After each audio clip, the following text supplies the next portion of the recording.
রাজধানীর উত্তরায় milestone school and কলেজের একটি ভবনে বাংলাদেশ বিমান বাহিনীর একটি প্রশিক্ষণ বিমান বিধ্বস্ত হয়েছে। সোমবার দুপুর ১:৩০টার কিছুক্ষণ পর ঘটে যাওয়া এই ভয়াবহ দুর্ঘটনায় স্কুল ও আশেপাশের এলাকায় ছড়িয়ে পড়ে চরম আতঙ্ক। প্রত্যক্ষদর্শী ও শিক্ষা প্রতিষ্ঠানের সূত্র জানায়, দুর্ঘটনার সময় ক্লাস চলছিল। হঠাৎ বিকট শব্দে আছড়ে পড়ে বিমানটি। সঙ্গে সঙ্গে আগুন ধরে যায়। মুহূর্তেই পুরো ভবন ধোঁয়ায় আচ্ছন্ন হয়ে পড়ে। আগুন ও ধোঁয়ার কারণে অনেক শিক্ষার্থী আটকা পড়ে ভিতরে।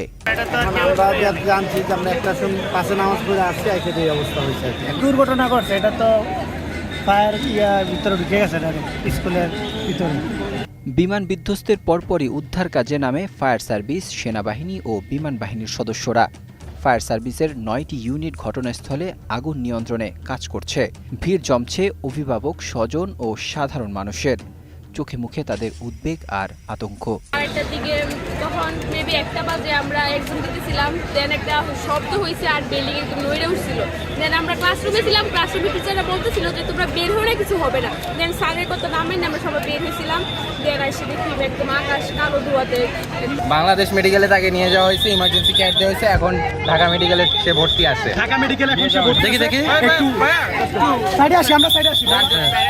প্যারেন্টসকে পাওয়া যাচ্ছে না, এটাই হলো। স্কুলের হিসাব বিজ্ঞান বিভাগের সহকারী অধ্যাপক সবুজ মিয়া জানান, দোতলা ভবনের গেট বরাবর বিমানটি বিধ্বস্ত হয়। তখন কিছু শিক্ষার্থী স্কুল থেকে বেরিয়ে গেলেও অনেকে ক্লাসে অবস্থান করছিল। তিনি বলেন, বিমানটি পড়ার পরপরই ভয়াবহ আগুন ধরে যায়, চারপাশ অন্ধকার হয়ে ওঠে। মাইলস্টোন স্কুলের জনসংযোগ কর্মকর্তা শাহ বুলবুল বলেন, বিমানটি একেবারে একাডেমিক ভবনের গেটেই পড়েছে। ভেতরে তখন ক্লাস চলছিল। একের পর এক আহত শিক্ষার্থীদের বের করে আনা হচ্ছে। অভিভাবক লাকি আক্তার জানান, তার ২ সন্তান স্কুলে ছিল। একজন বের করতে পেরেছেন, অন্যজনের খোঁজ পাচ্ছেন না। ফেরদৌসী বেগম নামের আরেকজন অভিভাবকও একই উদ্বেগ জানিয়ে বলেন, তার মেয়ে এখনও ভবনের ভিতরে আটকা আছে। ঘটনাস্থল থেকে ফেসবুকে পোস্ট করা ভিডিওগুলোতে দেখা গেছে, ছোট ছোট শিক্ষার্থীরা আগুনে দগ্ধ শরীর নিয়ে ছুটে বেড়াচ্ছে। এক প্রত্যক্ষদর্শী লিখেছেন, ছোট বাচ্চাগুলো পোড়া শরীর নিয়ে হেঁটে বের হচ্ছে, এটা সহ্য করার মতো না।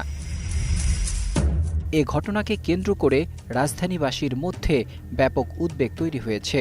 দুর্ঘটনার প্রকৃত কারণ ও দায়িত্ব নির্ধারণের সংশ্লিষ্ট কর্তৃপক্ষ তদন্ত শুরু করেছে। ডেস্ক রিপোর্ট, ২১শে টেলিভিশন।